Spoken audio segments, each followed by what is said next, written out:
මේ යුද්ධෙත් එක්ක ගොඩක් අය බොරතෙල් මිල ගැන බය වෙලා හිටියට මහාචාර්ය ස්ටීව් කීන් කියන විදියට නම් අපි හැමෝම ඉන්නේ සෙනේකා ප්‍රපාතයට වැටෙන්න ඔන්න මෙන්න. ඒ කියන්නේ ශිෂ්ටාචාරයේ හදිසි බිඳ වැටීමක්. මේ හැමදේම වෙන්නේ හෝමුස් සමුද්‍ර සංධියත් එක්ක. ඇයි මේක මෙච්චර භයානක? මේ පටුයිඩ ඇතුලේ ලෝකේ පැවැත්ම තීරණය කරන කුළුණු තුනක් හිර වෙලා තියෙනවා. එකක් අපේ කෑම මේසයට ඕන කරන පොහොර.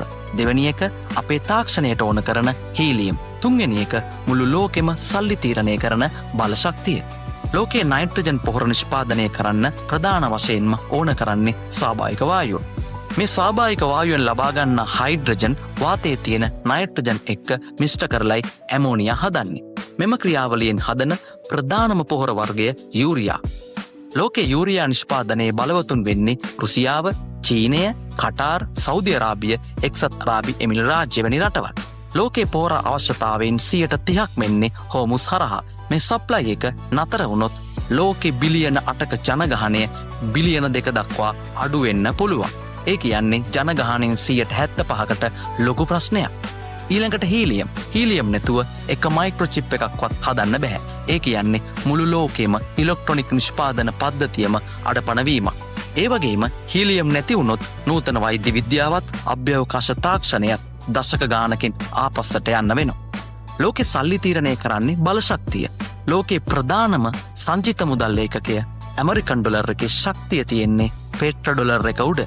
ලොකුම සීන් එක තමයි බලශක්ති සැපයුම පාලනය කරන රටවල් තමයි ලෝකේ මූල්‍ය ස්ථාවරත්වය පාලනය කරන්නේ. මේ තුනේම තියෙන විශේෂත්වය තමයි මේවා සීමිත සම්පත් වීම. තෙල් සහ ස්වාභාවික වායුන් නිස්සාරණය කරනකොට තමයි අපිට අතුරු නිෂ්පාදනයක් විදියට හීලියම් ලැබෙන්නේ. ඒ නිසා තෙල් සහ වායු කර්මාන්තය අඩාල වුණොත් ඉබේම හීලියම් සැපයුමත් පොහොර නිෂ්පාදනයත් අඩාල වෙනවා. දැන් ඔයාලට හිතෙන්න පුළුවන් ඇයි මේ රටවල් පාලනය කරන ලොක්කෝ මේ වගේ මහා විනාශයක් පෙනිපෙනී නිහඬව ඉන්නේ ඇයි කිය. මේකට මහාචාර්ය කීන් දෙන උත්තරය නම් පට්ටයි. එයා කෙලින්ම ඇඟිල්ල දික් කරන්නේ එප්ස්ටීන් කල්ලියට. එයා කියන විදියට ලෝකේ බලගතුම රටවල ලොක්කන්ගේ පුද්ගලික ජීවිතවල තියෙන හරිම රහසිගත ඒ වගේම අප්‍රසන්න තොරතුරු ඊශ්‍රායල බුද්ධියංශ සතුව තියෙනවා. තමන්ගේ පුටුව බේරගන්න ඕන හින්දා ඒ රහස් එළිවේ කියන බයට ඔවුන් කියන දේ කරනවා. අද වීඩියෝ එක ගැන ඔයාගේ අදහස මොකක්ද කියලා කමෙන්ට් එකක් යටින් දාගෙන යන්න. ඒ වගේම වීඩියෝ එක ෂෙයා කරන්නත් අමතක කරන්න එපා. ගිහින් එන්නම්. ජය වේවා.